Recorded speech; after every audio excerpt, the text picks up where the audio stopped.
Hey makers, do you want to see how you can bring your drawings to life? Check this out.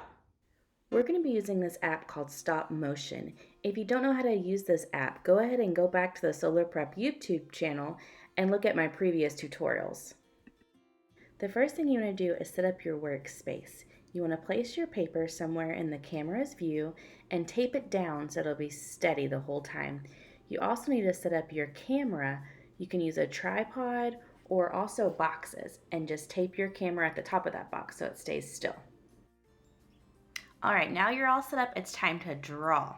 So every time you do a little bit of your drawing, you're gonna take a picture. So you'll draw a line, take a picture. Draw a line, take a picture.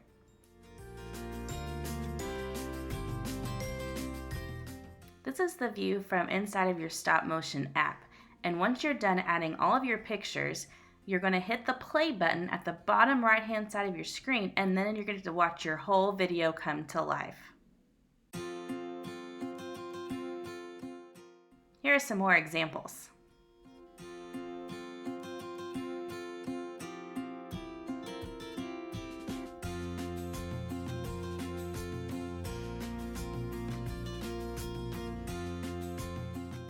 I can't wait to see what you come up with. Don't forget to share it with me. Bye, Solar Girls.